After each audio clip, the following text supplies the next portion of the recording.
Olá, alunos, pais, empregados de educação. Este é o nosso e o vosso programa educativo Aprender e Estudar em Casa. Eu sou Miriam Fernandes e esta será mais uma aula de filosofia do 12º ano.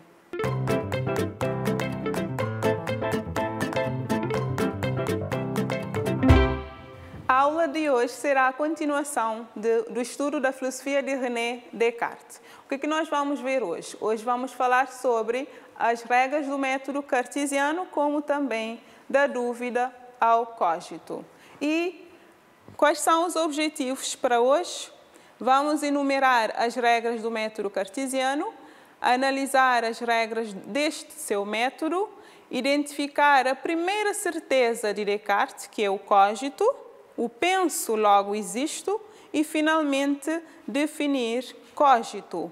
Como em todas as aulas de filosofia, também hoje partilhamos pensamentos sobre, ou melhor, pensamentos de René Descartes.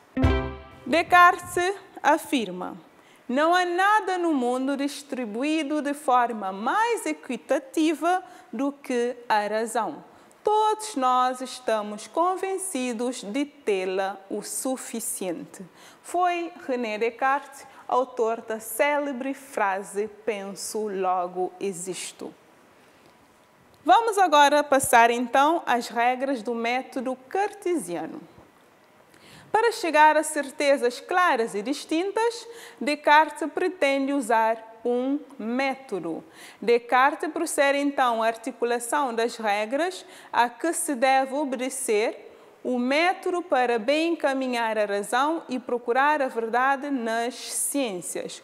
O método adotado por ele é o método matemático, composto por seguintes fases ou regras. A primeira regra do método cartesiano, Descartes denominou de regra da evidência, clareza e distinção. Ele afirma nunca aceitar como verdadeiro qualquer coisa sem a conhecer evidentemente como tal. Devemos, portanto, evitar precipitação, admitindo senão aquilo que se apresenta ao espírito claro e distintamente, de modo que seja impossível qualquer confusão ou dúvida. Descartes, portanto, diz que nós nunca devemos aceitar como verdadeiro qualquer coisa que não parece como verdadeiro, ou seja, qualquer coisa que se sujeita à dúvida. Devemos evitar precipitação e devemos então admitir como verdadeiro aquilo que aparece ao nosso espírito de forma claro e distinto. Vamos ao segundo ou à segunda regra do método, que é a regra da análise, do complexo ao simples. Descartes, portanto, aconselha dividir cada dificuldade no maior número de parcelas que forem necessárias para melhor as resolver, reduzindo as coisas complexas aos seus elementos simples. Já que duvidamos, temos que dividir o nosso problema em parcelas, daquele que aparece mais complexas aos seus elementos mais simples. E a terceira regra do método é a regra da ordem ou síntese, do mais simples ao mais complexo. Descartes aconselha conduzir por ordem os pensamentos, começando pelos objetos mais simples e mais fáceis de conhecer, para subir pouco a pouco até o conhecimento dos mais complexos e admitindo mesmo certa ordem entre aqueles que não se precedem, naturalmente uns aos outros, isto é, reconstruir a partir de algumas noções simples. E, finalmente, a última regra, a quarta regra, é a regra da enumeração ou da revisão. devemos fazer sempre enumerações tão completas e revisões tão gerais que haja certeza de nada omitir. No sentido prático, o que Descartes queria dizer com isso é que nós, perante uma dúvida, teremos que tentar compreender aquele problema pouco e pouco, partindo dos elementos mais complexos aos elementos mais simples. E, finalmente, devemos fazer revisão a fim de vermos que nós não omitimos nada, ou seja, que já temos uma certeza clara e distinta. Assim, concluímos então que essas regras do método constituem o próprio exercício da razão autônoma, uma razão livre, que nunca lança mão senão de ideias claras e distintas. Nunca atribui às coisas senão o que percebe com evidência nas ideias. Dispõe todas as ideias por ordem, tal que cada uma seja precedida de todas aquelas de que dela dependem. Concluímos, então, as 4 regras do método cartesiano. E, tendo em conta que Descartes partiu da dúvida para poder chegar à certeza, então perguntamos qual foi a primeira certeza a que chegou René Descartes. É na persistência da dúvida e na sua tenacidade radical que Descartes encontra a primeira e a maior de todas as certezas. A dúvida evidencia a existência do sujeito, pois só duvida quem existe. A existência é a única realidade que não oferece dúvida. Descartes, depois de duvidar de tudo, até mesmo da sua própria existência, é como se ele parasse consigo mesmo. Mas, espera aí, para duvidar é preciso existir alguma coisa que pensa. E então, esta coisa é a existência do sujeito como um ser pensante. Se duvidarmos de tudo, não poderemos duvidar da nossa própria existência como um sujeito que neste momento duvida de tudo. Duvidar é um ato de pensamento. E então, se duvidamos, é porque existe, segundo Descartes, alguma coisa que pensa. E então, se tudo pode ser posto em dúvida, o eu que duvida ou uma coisa que duvida necessariamente existe como coisa que pensa, pois duvidar é um ato do pensamento. Daí surge a primeira e a maior de todas as certezas de Descartes. Penso, logo existo, e em latim, cogito ergo sum. E eu trouxe aqui uma citação do Discurso do Método, a obra de René Descartes. Ele afirma: e observando que esta verdade, penso, logo existo, era tão firme e certa que as mais extravagantes suposições dos céticos não seriam capazes de abalá-la. Julguei que eu podia adotá-la sem escrúpulos, ou seja, sem medo, como o primeiro princípio da filosofia que eu buscava. É como se Descartes dissesse: ufa, até que enfim, encontrei, portanto, aquilo que eu buscava para o fundamento da filosofia. Em bases sólidas, encontrei a primeira certeza clara e distinta, da qual não poderei jamais duvidar. Eu existo porque eu penso. Se penso, é porque eu existo. Cogito ergo sum. O que é isto de cogito, portanto? Cogito é o princípio da filosofia. Filosofia é a atividade exclusiva do pensamento.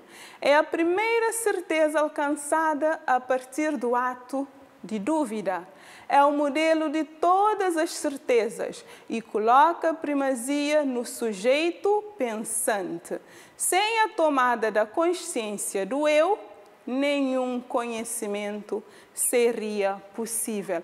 A partir daí, então, com a certeza do cogito, do penso, logo existo, Descartes, então, estará apto para buscar outras certezas ou para ter outros conhecimentos com base na sua própria razão.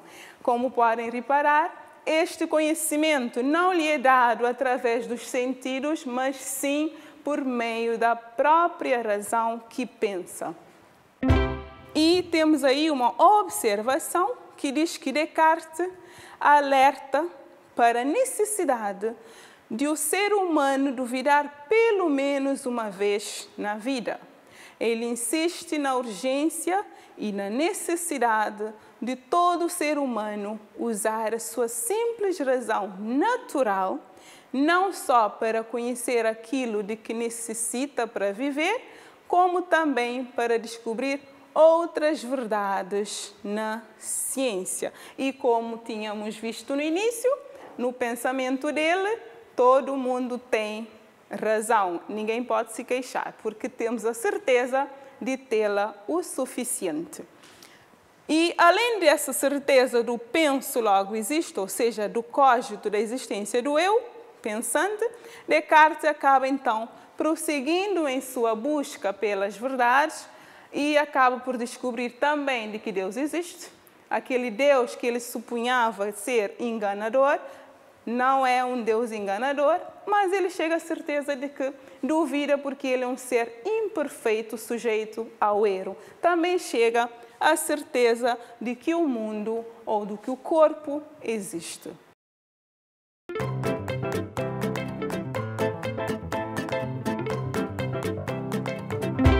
Depois de nós termos percorrido da dúvida à certeza através do percurso filosófico que René Descartes nos trouxe nesta aula, vejamos alguns exercícios para tentar consolidar aquilo que nós aprendemos acerca da filosofia cartesiana.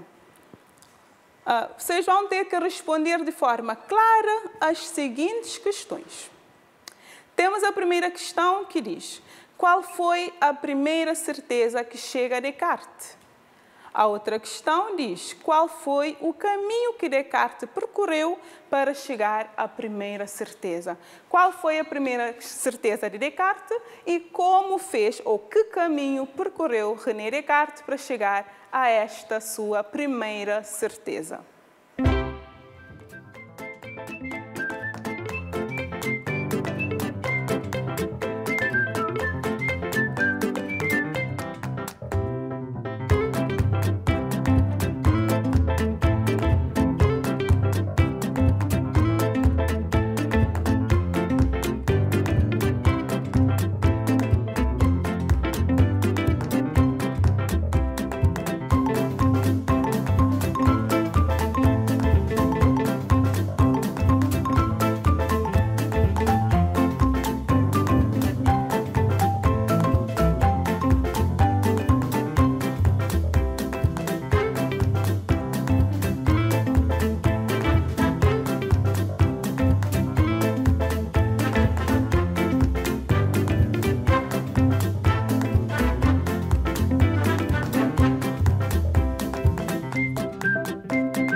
Então, conseguiram responder de forma correta as duas questões? Qual foi, então, a primeira certeza que chegou René Descartes? A primeira certeza que chegou foi a certeza do cogito, a certeza do ser pensante. E qual foi o caminho, então, que Descartes percorreu até chegar a ter certeza de que ele existe como um ser pensante? E como aprendemos na aula, vimos que a dúvida foi o caminho que Descartes percorreu para chegar a esta sua primeira certeza. Vamos agora para o segundo exercício. Justifica as seguintes ideias. A dúvida evidencia a existência do sujeito. Vocês vão ter que justificar esta afirmação. A segunda ideia, o eu que duvida ou uma coisa que duvida necessariamente existe como coisa que pensa. Por que será?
Vamos então à correção do nosso exercício 2.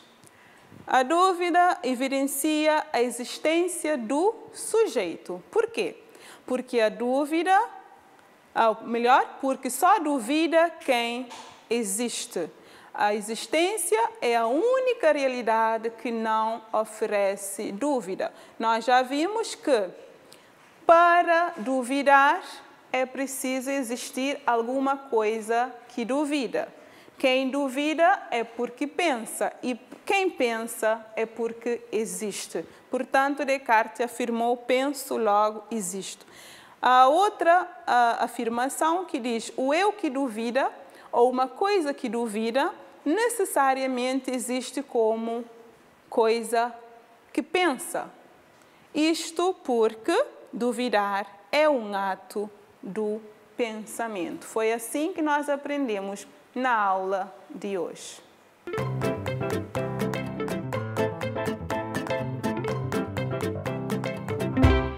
Terminamos o estudo dos filósofos da época moderna e então nós vamos entrar na nova unidade temática, neste caso a axiologia. Daí que o trabalho para fazer lá em casa é definir a axiologia.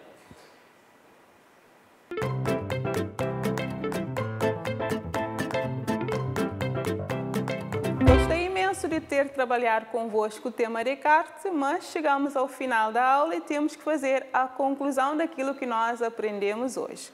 Nós aprendemos que, segundo Descartes, para chegar a certezas claras e distintas, teremos que usar o método, neste caso, tendo como ponto de partida a dúvida. Foi assim a filosofia de Descartes. Ele partiu da dúvida para poder chegar a certezas claras e distintas. Depois de ter passado pelo crivo, ou seja, pela peneira da dúvida, Descartes chega à sua primeira ideia clara e distinta, que é a existência do sujeito, ou seja, o eu pensante. Descartes alerta para a necessidade da razão humana passar pela dúvida a fim de chegar a verdades claras e distintas. Assim chegamos ao final de mais uma aula do programa educativo Aprender a Estudar em Casa. Foi um prazer enorme ter estado convosco e eu espero vos ver na próxima aula. Fiquem bem e continuem se dedicando aos estudos.